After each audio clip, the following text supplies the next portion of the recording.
তো দেখো বন্ধুরা, আজকে পটল দিয়ে চিংড়ি হবে। তো পটলগুলো দেখো কত বড় বড়। চলো পটলগুলো বানিয়ে নিই। হলুদ লবণ দিয়ে পটলটা মাখিয়ে নিচ্ছি।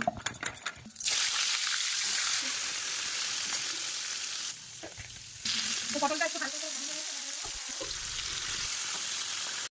তো পটলটা রান্না হবে কাঁচা লঙ্কা দিয়ে আর এই যে নারকেল দিয়ে। তো নারকেল আর কাঁচা লঙ্কা পেস্ট করে নেবো। নারকেলটা একটুখানি কুচি কুচি করে দেবো যাতে তাড়াতাড়ি পেস্ট হয়ে যায়। তো বন্ধুরা দেখো পটল আর আলু ভাজা হয়ে গেছে। এরপরে দিয়ে দেবো হচ্ছে আমার চিংড়ি মাছগুলো। তো এখানে দেখো লঙ্কা আর নারকেলের পেস্টটা ঢেলে নিলাম। এটাকে ছেঁকে যে জলটা এটাই দেবো।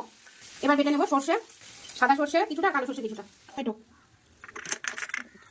সর্ষের সাথে টমেটো পেস্ট করে নেবো আর একটু সামান্য টক দই করে ভেজে নেবো।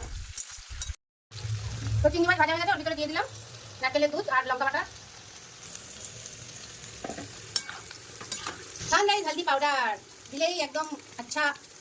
তো হলুদের গুঁড়ো দিয়ে দিলাম, কোনো দিচ্ছি না, যেটা দিয়ে রান্দি আজকে যত 25 বছর ধরে।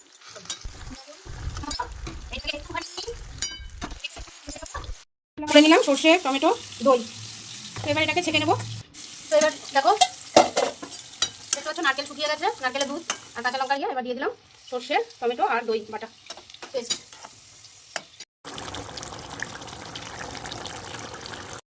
তো এবার দিয়ে দিচ্ছি চিংড়ি পটলে একটুখানি চিনি, একটু মিষ্টি মিষ্টি হলেই ভালো লাগে নারকেলের জিনিসে। তো হয়ে গেছে আমার মাছ রেডি। তো কিরকম হলো অবশ্যই কমেন্ট করে জানিও, আর ভালো লাগলে চ্যানেলটাকে সাবস্ক্রাইব করো, ঠিক আছে? আর এরকম রান্না করে খেয়ে আমাকে জানাবে কমেন্টে।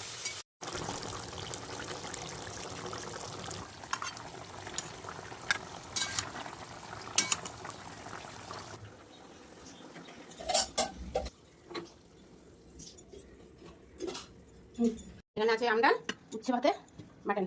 চল আজকে আমাদের লাঞ্চ।